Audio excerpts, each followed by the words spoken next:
Hello, my name is Robert Kiyosaki, and I'm best known for a book called Rich Dad, Poor Dad, which I published in 1997, and it has been on the New York Times bestseller list and bestseller list all over the world for, I think, nearly 7 years, which is, if I may say so myself, quite an accomplishment. My other book, the latest book that just came out in 2008, is How to Increase Your Financial IQ, and in these economic, volatile times, I really think increasing this, your number one asset, your IQ, is especially important today. So what I'm going to be talking to you about is something I call the new rules of money. And before I go into the new rules, I'll just explain why they're new rules. The rules of money changed first in 1971 when President Nixon took us off the gold standard, and second in 1974 when ERISA was passed. And ERISA now is known as a 401k. The reason ERISA is so important, or 1974 is so important, it meant to all employees that you no longer had a paycheck for life. The company was not going to take care of you for the rest of your life. So 1974 meant you had to now sort of save and invest enough money so that you could afford to pay yourself a paycheck for the rest of your life. So that's why after 1971 and 1974, the rules of money changed. So before I go into the new rules, I'd like to go into the old rules.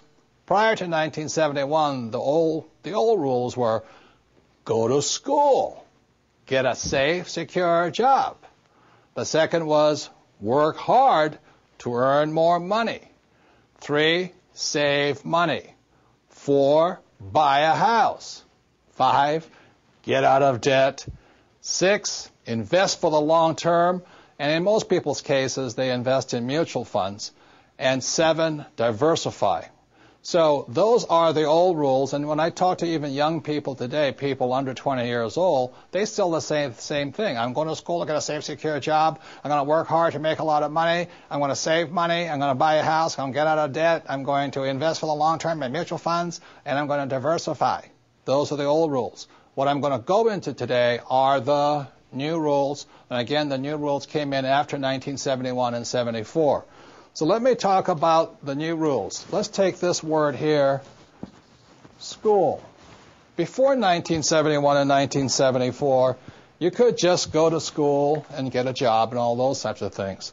But today, after 1971 and 74, people need to know you need more education than the school systems provide. For example, one type of education our schools provide for is a thing called academic. And I don't spell very well, so if I misspelled something, let me know. But academic means reading, writing, and arithmetic. That's very important. Rule number 2 you have to learn in school is professional. So, after I graduate from high school or college or whatever it is, do I go on to law school or to go to trade school, become a plumber, or to learn to be a webmaster, whatever it is? So it's academic and professional education.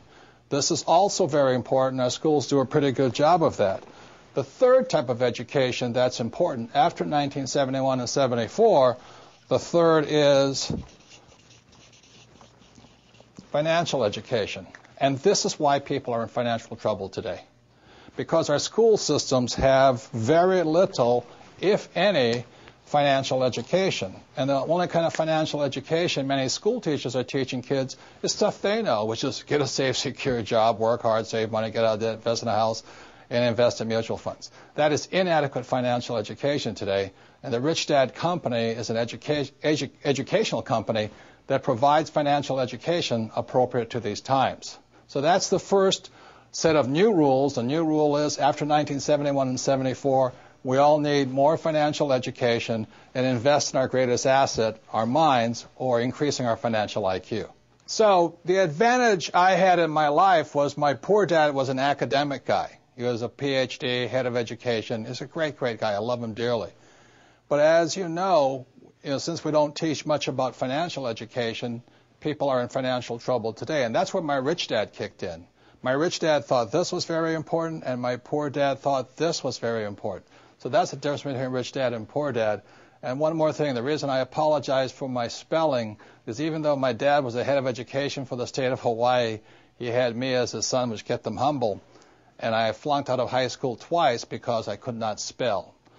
So I'm not very good academically. In fact, I'm not good to all of this stuff, but it's the combination of these three types of education that are essential today in this new economy, this new set of rules in the world.